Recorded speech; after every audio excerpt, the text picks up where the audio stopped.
यूं ही हर कदम पर मत लड़खड़ाइए, सफलता पानी है तो समझ जाइए, मत कीजिए शोर अपने प्रयासों का, खामोशी से जिंदगी बदल जाइए, खामोशी से जिंदगी बदल जाइए।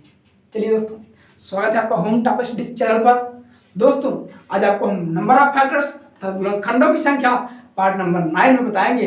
यदि इस प्रकार से प्रश्न आ गया तो उन्हें हम कैसे लगाएंगे, कैसे, ठीक ना, कि यदि 1 और रूट n के बीच n के 14 गुणनखंड हैं तो n के कुल गुणनखंडों की संख्या ज्ञात कीजिए। कैसे लगाना है, चुटकियों में कैसे लगाएंगे, देखते ही आंसर कैसे बताएंगे, ठीक है ना, बहुत ही आसान तरीके से बताएंगे। ओके, इस क्वेश्चन को लगाने से पहले एक कॉन्सेप्ट बताएंगे, उस कॉन्सेप्ट समझिएगा, फिर इस क्वेश्चन को लगाइएगा, ठीक है ना। यदि इस टाइप क्वेश्चन रहेगा तो जो कॉन्सेप्ट है तुरंत देखते ही आप बता देंगे आंसर। कॉन्सेप्ट पहले समझिएगा, फिर इस क्वेश्चन लगाइएगा। ओके, इसके पहले हम 8 पार्ट दे चुके हैं। यदि उन 8 पार्टों को नहीं देखे हैं तो जाके देखिए, शुरू से अंत तक देखिएगा, स्किप मत करिएगा। गारंटी के साथ कहता हूँ आपको 100% समझ में आएगा। ठीक, चलिए देखिए कॉन्सेप्ट क्या है। यदि इस टाइप क्वेश्चन आ गया तो कैसे लगाएंगे हम।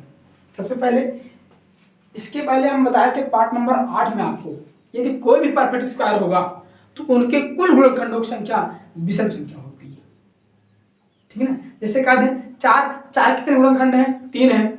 कह दें हम 9 कितने गुणनखंड हैं, 3 है। हाँ, या कह दें 64 कितने गुणनखंड हैं, 7 है। तो इस प्रकार से कोई भी परफेक्ट स्क्वायर होगा अर्थात पूर्ण वर्ग संख्या होगी तो उनके कुल गुणनखंडों की संख्या विषम संख्या होती है, और जो बीच में संख्या होती है वही इसका स्क्वायर संख्या होती है, उसी की स्क्वायर क्या होती है, संख्या होती है। देखिए तो देखिए हम बता रहे हैं क्वेश्चन।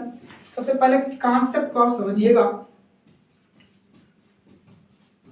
क्या कॉन्सेप्ट है, इस टाइप के प्रश्न को लगाने का क्या कॉन्सेप्ट है, ठीक है ना। एक हम परफेक्ट स्क्वायर लेते हैं, उसी को लेके बताएंगे आपको।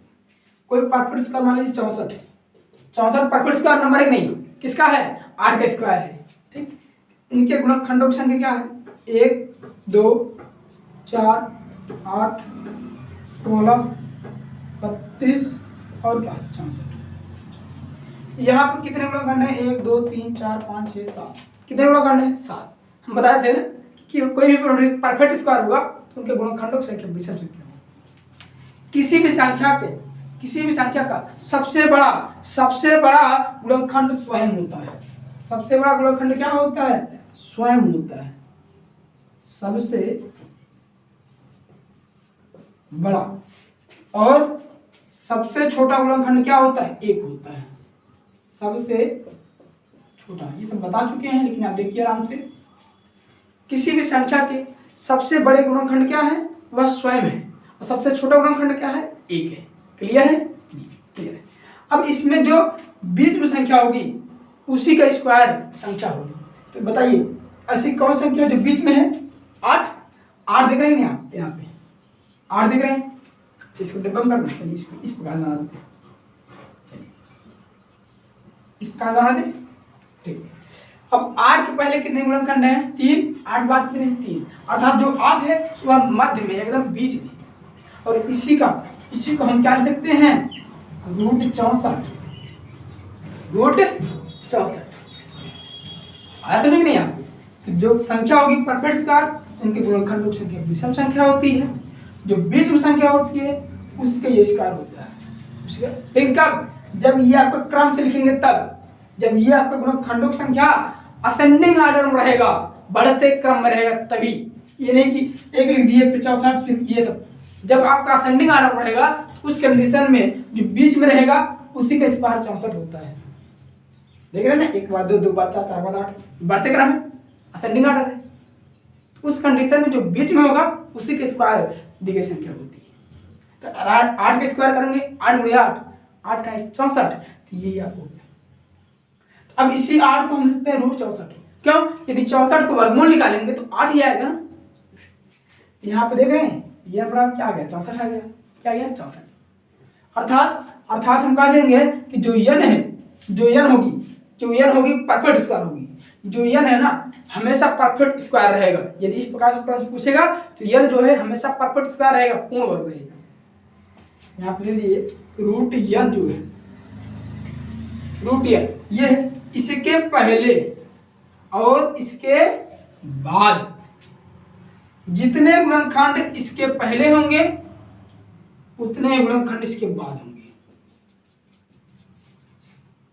यदि रूट n के पहले x गुणनखंड है तो रूट n के बाद भी x से गुणनखंड होंगे। कितने गुणनखंड होंगे? x factors. ये बात समझाया नहीं? जो रूट n है, यदि रूट n के पहले x गुणनखंड है, x फैक्टर्स हैं, तो इसके बाद भी x से फैक्टर्स होगा, उससे कम उससे ज्यादा नहीं। क्लियर है? और जहां कह देंगे जहां n बराबर परफेक्ट स्क्वायर नंबर,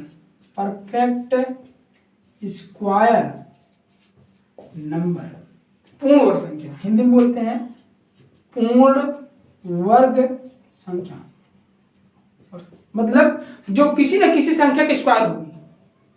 64 8 के स्क्वायर है ना? अगर 81 ले लेते तो 9 का स्क्वायर था, 144 ले लेते तो 12 का स्क्वायर था। इस प्रकार से जब भी n होगा वो परफेक्ट स्क्वायर रहेगा। कब? जब इस टाइप क्वेश्चन रहेगा तब। ये क्लियर है?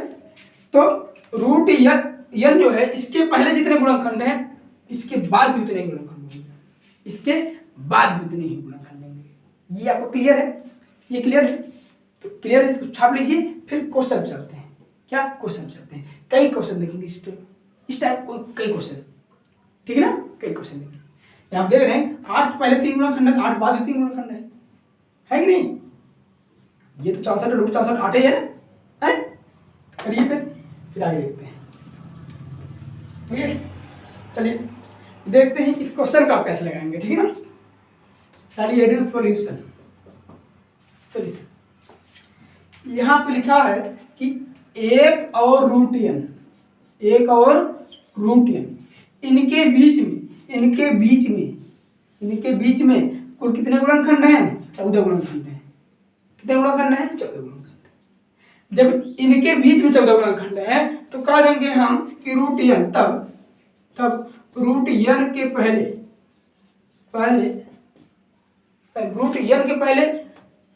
कुल गुणनखंडों की संख्या बराबर 14 + 1 बराबर 15। ये तो इनके बीच में था ना? अगर हम कहेंगे इसके पहले कुल कितने गुणनखंड है तो 14 में जुड़ जाएगा, 15 हो जाएगा। देखिए जिससे हम बोल दें 1 2 3 4 5, ये तो संख्या लिखे हैं। कह दें कि 1 और 5 के बीच में 3 संख्याएं हैं। 1 और 5 के बीच में 3 संख्याएं हैं, तो 5 पहले कितनी संख्याएं हैं? कहेंगे 4 संख्याएं। देख रहे हैं ना? 1 2 3 4, यहाँ ये लिखा गया, ये जुड़ जाएगा उन संख्या में। सेम यहाँ पर हुआ है, कहा कि रूट n और 1 के बीच 14 गुणनखंड है, तो हम कह देंगे कि रूट n पहले कुल 15 गुणनखंड है। 15 गुणनखंड तो कुल कितना हो गया? कुल रूट n पहले 15 हो गया।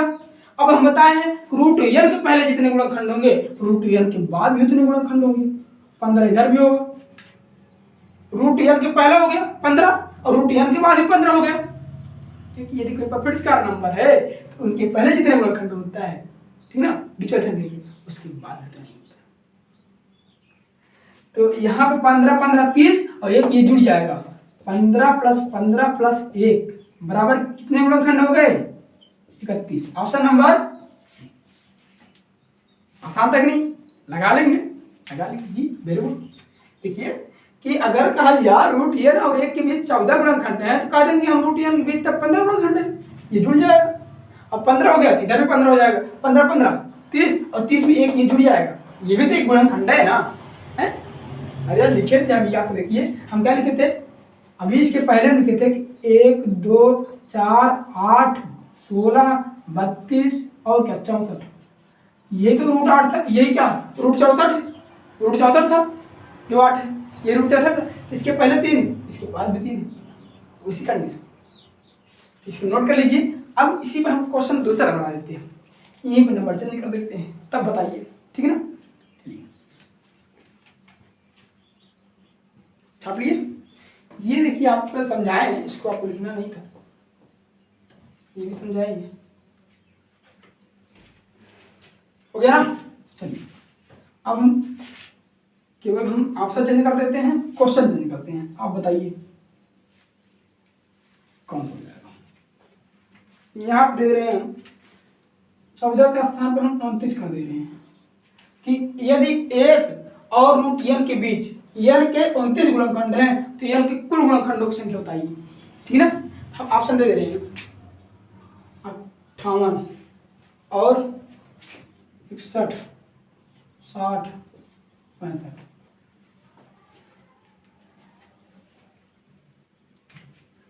हो गया।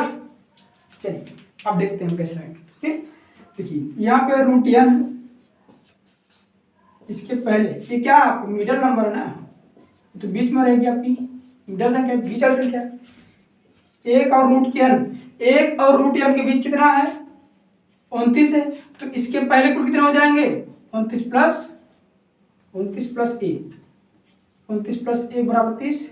जब इसके पहले 30 हो गया इसके बाद भी 30 होगा, इसके बाद भी 30 होगा, हाँ इसके पहले 30 हो गया इसके बाद 30 है, तो 30 60 एक ये जुड़ जाएगा, हो गया 61। Option number B, option number B कर लेंगे, बहुत ही आसान तरीके से कर लेंगे। चलिए और क्वेश्चन लेते हैं। अच्छा है, ठीक है, आपकी बार हम बिना पेन चलाएंगे, डायरेक्ट बताना, बिना कॉपी पेन बताना आपको, डायरेक्ट यहाँ कॉपी पेन आपके।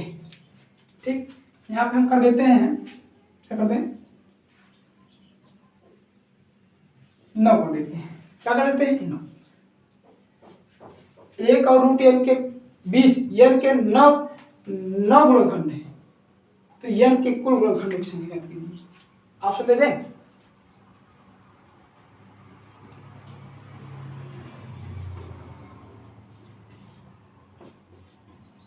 बताइए।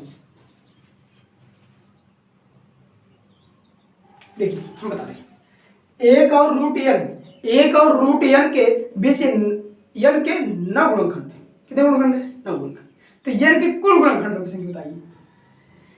देखिए हम बता रहे हैं, ये बीच में दिया है कि इसमें एक जुड़ जाएगा, एक जुड़ जाएगा ये अलग, ठीक है ना, 10 हो गया, तो रूट n पहले 10 हो गया, रूट n के बाद हो गया 10, 10 20 और एक ही रूट n जुड़ जाएगा 21। ऑप्शन नंबर है कहीं, ऑप्शन नंबर ए। कर लेंगे इस टाइप क्वेश्चन ना, कर लेंगे कि नहीं, बहुत ही आसान तरीके से कर लेंगे। देखिए हमने देखते ही बताया, एक भी सेकंड नहीं लगा, आंसर देख, क्वेश्चन देखे आंसर देख तो लगा दिए टिक, है और देते हैं। अच्छा ठीक, यहाँ 5 कर देते हैं, चलिए 5 कर तो क्या हो जाएगा, 5 में जुड़ जाएगा 6, 6 से 12, 12 13, 13 हो जाएगा, है आसान है। चलिए अब नेक्स्ट कॉन्सेप्ट बताएंगे अगले वीडियो में, next type question next concept. Okay, video छोटा रहेगा, बहुत मजा आता है पढ़ने ना। तो अगर आपको अच्छा लगा हो, समझ आया हो, तो वीडियो की लाइक कीजिए और सब्सक्राइब कीजिए चैनल को, आराम से शेयर कर दीजिए, कोई दिक्कत नहीं यार, क्या दिक्कत शेयर करने बताइए, समझा नहीं हो। चलिए मिलेंगे नेक्स्ट वीडियो में, थैंक्स फॉर वॉचिंग।